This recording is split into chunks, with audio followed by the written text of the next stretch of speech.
What's up, fight fans? It's the TST Allies here, back again with another banger. And today we are with a returning special guest. He is my Filipino brother, undefeated prospect, Mr. Saben Cura. Saben, how you doing today, man?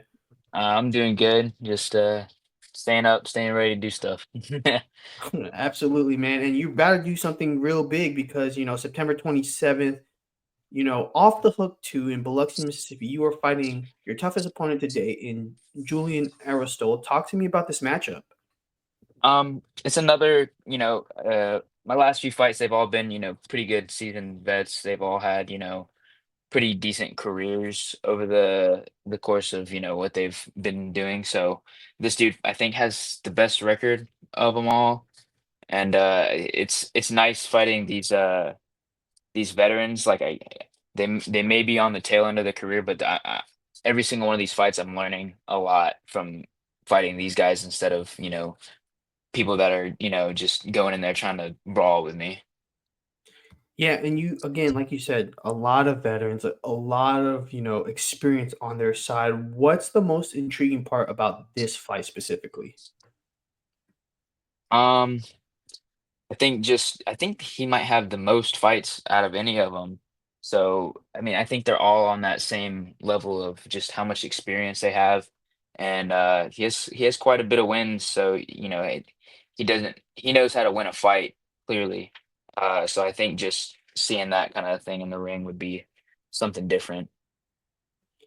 Yeah, and this fight, we talked about it before. We've talked about it on like multiple occasions that you've been wanting to fight at 126, 122. This fight is scheduled to be at featherweight. Is this a division that you're trying to settle into? Yeah, I think we're still it's set at that, but I think we're still in talks about if it's going to be at 130 or 126. Um, one I think my last one was at 135, if I'm not mistaken. That was just too heavy. I made that weight without even trying. I pretty much just sweat out 3, 4 pounds because I walk around about 139, barely 140. If I'm eating bad, I'll go a little over 140, 141. Um, so I think bare minimum right now, I can't fight any higher than 130. Yeah, and if this is at, are you training just to like, are you prepping like it is at 126 though, just in case? For the most part, I'm cleaning up my diet. That's all it is for the most part right now. Um, but it's still gonna take a few weeks to actually get down to that weight if I actually do. So I'm in that middle limbo of kind of eating right, kind of, watching my diet to an extent and staying on. My training is going to be the same regardless. But as far as the sweating out and stuff, that's done like week of the fight. So I just need to stay to where I can lose a pound or two within any given moment if I need to. Yeah, and what has been like the biggest focus in this training camp? I think the biggest one is I wanna come out with a different level of aggression this fight. My last few ones I've been very reserved because I know I'm fighting veterans. Um, and I think this one I'm gonna go out there. I don't want to say reckless, but a little bit more offensive. Yeah, and with Julian Aristol, I mean, obviously, one person you're very familiar with, who's also fighting on the card, is Devin Cushing. That was his last opponent. Mhm. He told me that you guys just recently sparred yesterday. Has he told you anything like of note to kind of be aware of ahead of this fight? My dad let me know a couple things. He was talking to Woodrow about it. I'll have to, check in with them again about it. I'm getting more. I'm just trying to get in the fight right now, and then I'll start working on the finer details later on. So whenever that starts coming up, but I definitely, I was getting work with Devin because he's a southpaw, and that's the main work I need right now with him being a southpaw. But if I'm sparring Devin and I'm in there and we're having good work, then I should be able to handle someone like that Devin knocked out pretty easily. Yeah, and your last fight was back in May on the inaugural Off the Hook card against Hmm. David Pass. We talked about it. You were looking for the knockout and stuff like that. and that maybe because you were trying to force a knockout, that's why it didn't come. 3 months later, what has been the biggest takeaway from that fight? Um, I wouldn't say necessarily like trying to force it. I was looking for it, but I wasn't stepping in quite as much. It's a little bit more of a danger zone when you do that, but I think just being more composed and not, you know, backing so far away, because sometimes I'll land my shots and then I'll back up and I'll get out of range for not just for me, but for both of us. And like it's good, I got my shots in, and then he didn't get nothing, or maybe he got one, I got two, three. Um, but I want to kind of stay in that middle range a little bit more and kind of get some of those shots that I can actually load up on.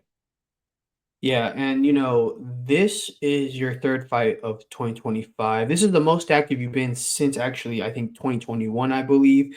What has been the biggest difference of this version of Saben Cura compared to the one 4 years ago? Um, I think just the amount that I've learned from these fights in particular. Like I said, when I was active then, those guys were more, they weren't quite as experienced as the dudes that I've been fighting now. All of them have a lot of fights under their belt. All of them have been in pretty big stages. So even though they're not quite at that moment in their career right now, they still have that knowledge, and I'm seeing it whenever I fight them. I can feel it, and then I can kind of build off of it. Yeah, and as you kind of keep upping your difficulty of opponents, how often do you think that you're gonna find an opponent closer to their prime and, finding like a bit of tougher competition? I think just whenever the money's right, because I think I don't want to say I'm not ready now. I think it's just all it takes is one training camp. Um, but a lot of the times, those type of fights, there's not they don't offer it with a time of a training camp. A lot of the times I've gotten those fights, which may sound like decent money, they'll they'll give you about a week out, 2 weeks out, and it's like that's not enough time for a training camp. I'm ready, but I'm not ready. Yeah, so in terms of like when you had those talks, do you feel like when you have those talks and they give you kind of like that timestamp, do you feel like you're more treated like the B side? Yeah, oh yeah, yeah, yeah. I mean, for sure. I mean, I don't expect not to because, in the grand scheme of everything, I'm not really up there yet. So I don't expect to get treated like a A-side fighter yet until I beat one of those guys that they're offering me the money for. I just need to make sure whenever the time comes and whenever I get one of those calls that I just take it because I'm already ready. I need to stay ready a little bit more 24/7 since that seems to be the trend as far as when they offer me those kind of fights and when they offer me, a decent amount of money. Uh, the trend is they're basically paying me to what it sounds like is to lose. Yeah. I mean, that's what it sounds like, and honestly, it's like one of the darker sides of the business of boxing. But, on the bright side though, you're 15-0, 9 KOs. I mean, your ranking on BoxRec is constantly going up, but you're ranked at a division that you're not really gonna be at for the most part, or you're not trying to be at, which is super featherweight. Mhm. Once you get fights at 126, 122, is that when you're gonna really dial in and kind of, pay attention to those rankings? Um, I think at the end of the day, I do want to be a world champion, of course, at some point, and I think my best chances are at those lighter weights. But if for some reason they offer me a fight at 140 for $1 million, I'm not gonna say no. Yeah, I mean, I wouldn't even if they offered me a fight at 200, I'm not even 200 pounds. I'm gonna do it. I'm for sure gonna do it. With Off the Hook, this is the second, you're 2 for 2, you're gonna be on the second one. hmm You're arguably gonna be one of the key pieces for the brand. How does it feel that Dean and Ryan Toole have entrusted you to, grow the brand along with Devin, Dylan, and some other guys? I think it feels really good because I've been reaching out to Devin. I've been looking up to Devin for a long time. As throughout the years when we used to go over to uh, Roy Senior's place and spar with them over there. I used to watch them. I used to spar with them, and it was always a something to reach up to and look up to. and I think for that and to be on that with him is very like it's nice for me. And then just to be trusted with this type of, I don't want to say like responsibility, but to be trusted with that as far as from Dean and Ryan, I appreciate them even having me on the cards for one. But to be a key piece in it too, that's even better. Yeah, and your pops is your head trainer, someone who's, also managing your career as well. How does it feel to have, your pops along this journey of a pro boxing career? It's nice knowing that I'm not gonna have anybody screw me over, for lack of a better term. I know my dad's never gonna do that, so it's nice having like someone you can trust like that, and then just having the type of mentality that we're pretty much grateful for all the opportunities that we're given right now, both me and him. So it's nice having that same mindset. Yeah, and every time we talk, you're so lighthearted. You don't take anything real seriously and stuff. But I gotta get kind of like a deeper meaning, a real sentimental question because boxing is such a slow burn of a sport. You're constantly grinding on the regional scene until you get your main break. Sometimes you have to work a job and stuff like that to balance out and to kind of pay for training or just pay for training partners. What is your biggest reason to continue boxing? My biggest reason, I think, it's just time spent. It'd kind of be a waste to give it up right now. I definitely have love for the sport, so even if for some reason I couldn't be doing it anymore, I'd definitely be involved in it. I do love the sport. I've been doing it for, let's see, I think like 17 years at this point. It'd be a waste of time at this point if I just decided, all right, I'm done with it. I do love the sport, and then just the amount of sacrifices I put into it. It's yeah, my dog is over here. uh I don't want it to be for nothing. I put a lot into it, and I want that to pay off. What's crazy is that my dogs are like just right outside that door. I guarantee you, if I open that door, they're gonna start strolling in. So I definitely understand. You work full time along with training. How do you balance that? Work life balance. Um, luckily, I work. I have a very forgiving and flexible schedule, and my GM at the theater, she's very she works with me a lot on it on my schedule, so she kind of gives however much I need, as long as I, kind of a little bit of give and take. I always make sure I'm there, do good work. That way, I'm valuable and also, not getting taken advantage of. So it's a little bit of it's a full-time job, yes, but I still can manage with the way that my manager like allows me to do both things. For sure. And as you rack up the wins, as you get bigger, brand recognition is key to getting the bigger fights, to gaining an audience, and just putting yourself out there. Do you feel sometimes that there's pressure to do more on social media or maybe even market a fight? Yes, I think that's in today's boxing, it's something that needs to be done a little bit more. But it's kind of hard to. I mean, I know people can do it, but I don't have that kind of personality, so it's a little bit different. I'm not very. I don't want to say an asshole, but I feel like you kind of have to be one of those social media guys. If you look at Jake Paul or Ryan Garcia, they might be nice dudes. I don't know, uh, but I don't have that kind of ego and stuff as far as putting it all out there. And I don't want to say selling out, but selling out on social media. I want to be an entertaining fighter first. Yeah. I mean, I was gonna say there's also the Derek Lewis route where you can just be like unintentionally funny, but like I get it. Like at least at least for like boxing, it's definitely like the douchebags and the guys that you really want to see to lose that really garner like a lot of the attention. Hmm. So, Saban, last time I interviewed you, we did blind rankings. Yes. I screwed you really bad. Twice actually. This time, I promise I'm not going to screw you, but I have two blind rankings for you. I have one boxing related and one non-boxing related. Which one do you want to do first? We'll do the boxing one first since we have that on the subject. Okay, cool, cool, cool. All right, so I need you to blind rank Filipino fighters. Okay. All right, so All time? this is yeah, all time. Okay. All right, first one, Manny Pacquiao. That's one. Okay, just making sure. Just making sure we're on the same page. Not By just the way, Filipino, that's Asian. That's everybody yeah, in all.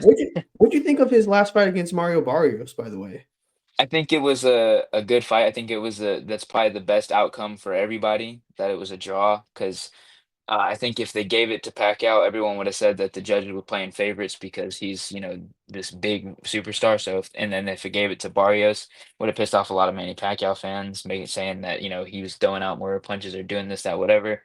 Because you know how a lot of Manny Pacquiao fans are; they don't, the casual ones at least.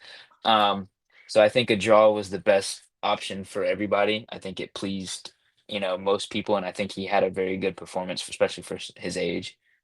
yeah. If honestly, like, if he just retired after that fight, I would have been like, okay, honestly, like he did it. I'm cool with Hmm. that. The fact that he wants to come back in December, I'm like, okay, like we're kind of pushing it. You're about to turn 47 because I think he had glimpses of like prime Pacquiao in that fight, like when he was moving and cutting angles, like in the middle rounds, it was cool. But then like towards 6 to 12, he looked 46 because he stopped. Like his output started like going really low, and I was just like, ah. Yeah, Luckily, Barrios is not a hard puncher. I think Barrios was also kind of like the perfect storm because his style was wait, wait, wait, and Mhm. it was frustrating to watch though in a way because I know if Pacquiao was 10 years younger, that Would fight have wouldn't picked have him apart. Would have you picked him know apart. it wouldn't have Yeah. all those jabs and stuff that he was waiting on it wouldn't have mattered. Pacquiao would have went through all of it. But 100%. I think for Pacquiao, if he wants to fight, it would be now or never. He just came off of a pretty decent performance. If he wants to fight more, I think now would be better than if he decided to wait another however many years and then do it when he's 50. Well, I'll tell you what, I'll tell you one name it's not gonna be. It's not gonna be Gervonta Tank Davis because he's about to fight Jake Paul in November. Don't even wanna get into that, but that was crazy. But, alright, let's get back to this list. So you got Pacquiao in 1. The next guy I have for you is John Riel Casimero. I'll go. I'll go two. I think he's really good. I think he's very reckless. He's very outspoken, but I think he's actually really good. Dude, I've never seen a, like, bad boy Filipino. He's, like, the closest thing to it. Like, I'm Yeah, like he's like whatever you had for Pacquiao as far as like being the people's champ. He's the opposite, but he's he's you know definitely, he's like, the people's fucking villain. Like, he's definitely, like yeah. but that's okay. Like, sometimes you need that, and, I just wish he fought Inoue. Like, I wish that Inoue fight happened. He might have lost, but, like, that was a fight that everybody was pushing for, like, a couple years, so Yeah, I think he would have lost in a way is a lot more technically sound fighter, and as wild as Casemiro is, he might. I know Inoue has his flaws, which it makes it him a more exciting fighter in my opinion. Because his last fight, he got dropped. The fight before that, I think he got dropped with the exact same mhm. hook. Um, but those flaws make it to where the fact that he's able to get up and still, knock these dudes out, it makes it a little bit more exciting. And I think that wild stuff from Casemiro, even if he caught him, it wouldn't have been more than once. Yeah, for sure. I think I definitely agree with you on that one. So, Pacquiao 1, Casemiro 2. Next one is Mark Magsayo. Probably three. We're just going down the list here. I think he's very. I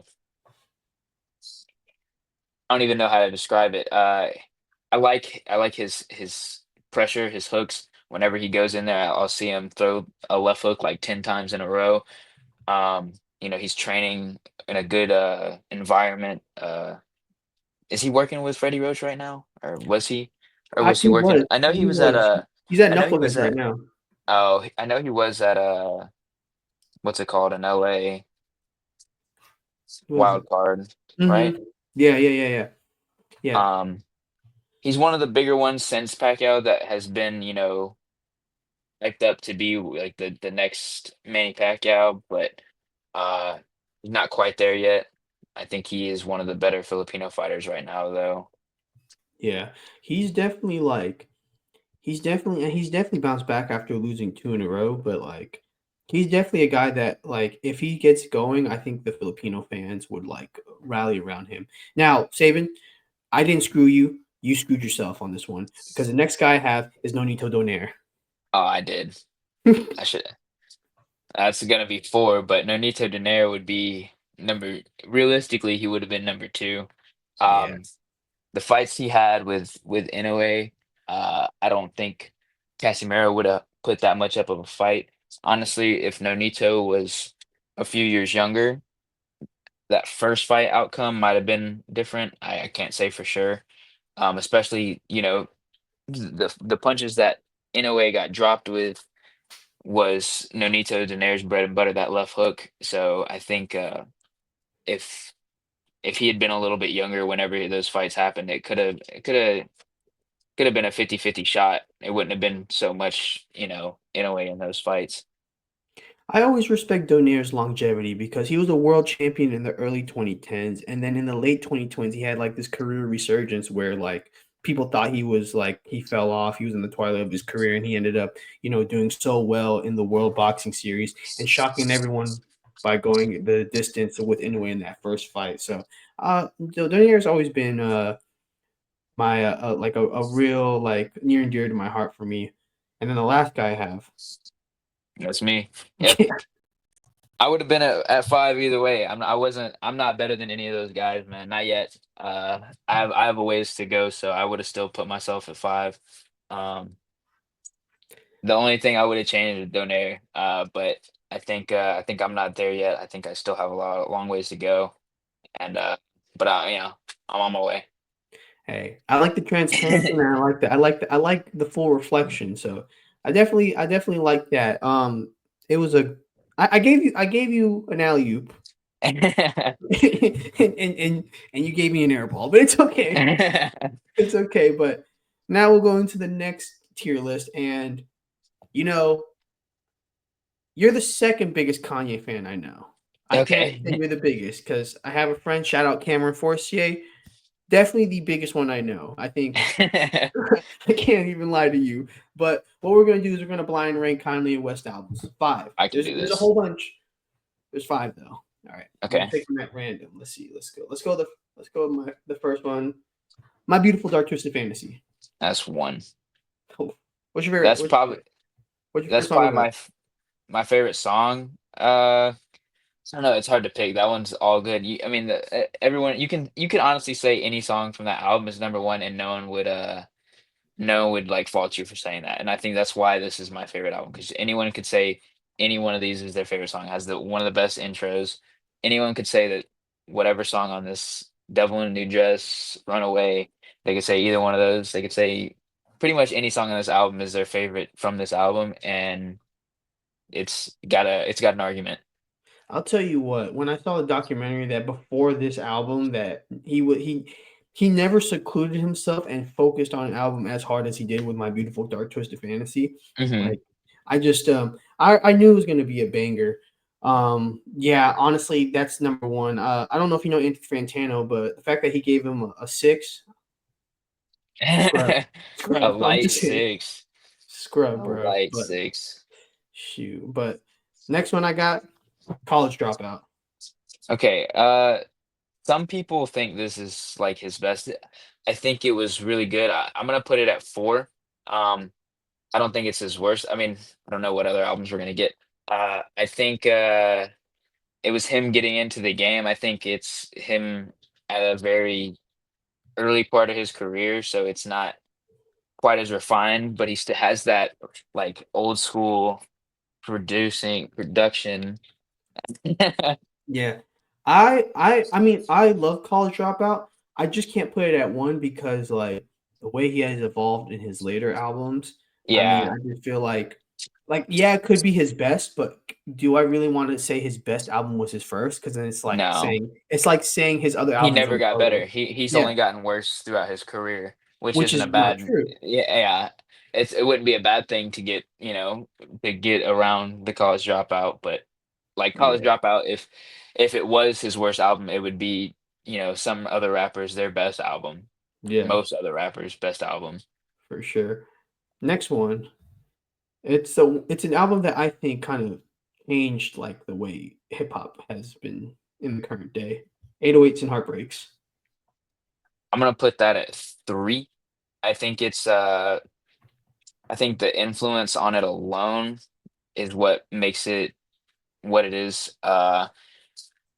The music in it is it did change the way that hip hop and it influenced a lot of the current rappers that we have today.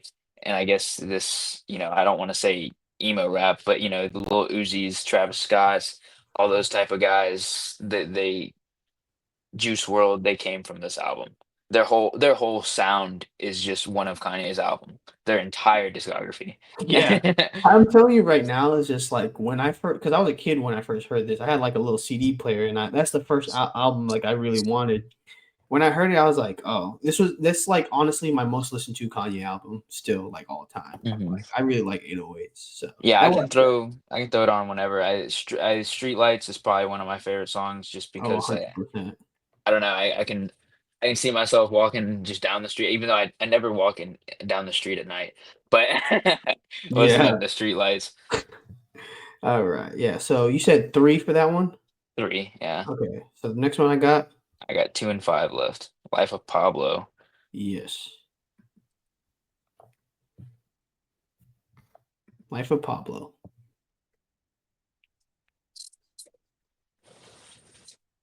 This is probably one of the toughest choices to make because I have a friend who really thinks this is his best album.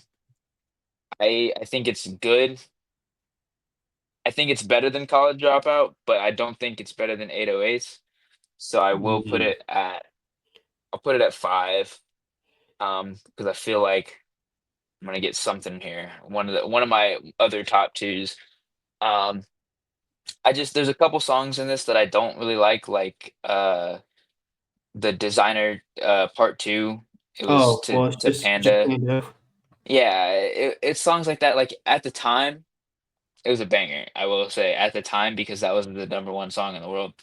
But over time, songs like that have fallen off for me. Freestyle 4, it's like they're iconic in their own way, but I don't really vibe with them the same way was whenever it first dropped. yeah. I definitely think the way that, like one thing I will remember from the life of Pablo's rollout is, like, the way that he revolutionized, like, merch bundles, like, the Yes. w like, that right there was, like there's not gonna be a better, like, merch, like, release for an album than the Pablo one. I think that was, like Yeah.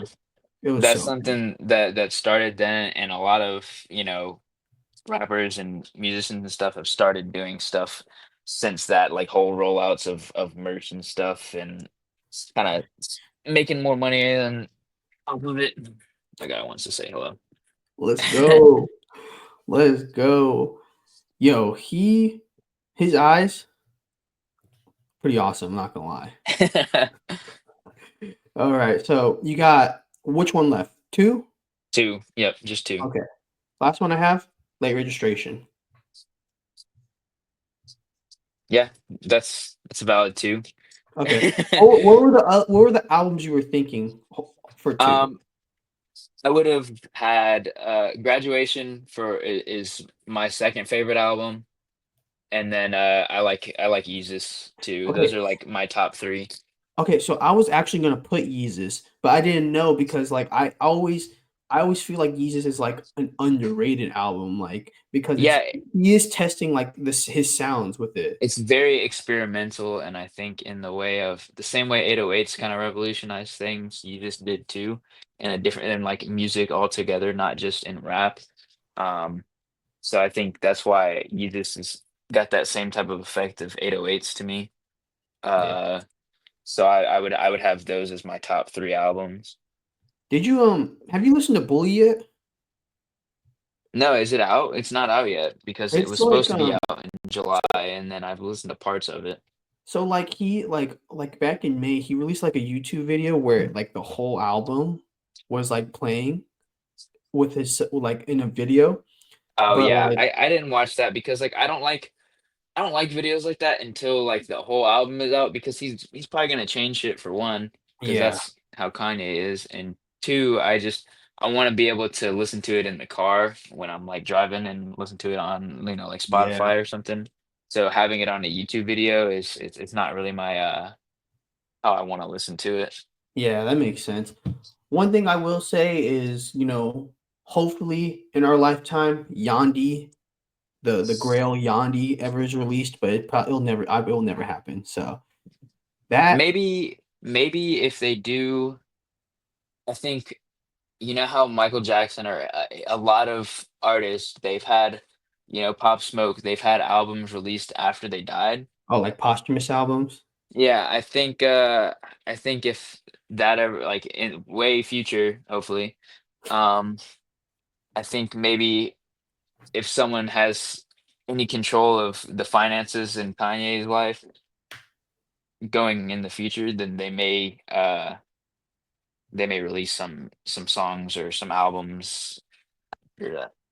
Yeah, for sure. All right. So, Saban, as we close out of this interview, first off, that tier list definitely went better than the Filipino one. But, before my last question for you, man, is what can fans expect September 27th when you step in the ring against Julian Aristol for Off the Hook Boxing 2? Um, I think this fight I'm gonna come out a lot more aggressive. This is the fight where I've learned what I needed to learn from the last few fights. I've seen, these veterans and how they move. I think I can kind of gauge it in a round or half a round or less. I don't know. But I do want to come out and put on a lot more of a show and be a lot more active in this fight instead of just trying to pick them apart and win that way. Yeah. Saban, thank you so much for taking time out to talk to me today. Uh, I wish you nothing but the best of luck on September 27th. All right, man. I appreciate it.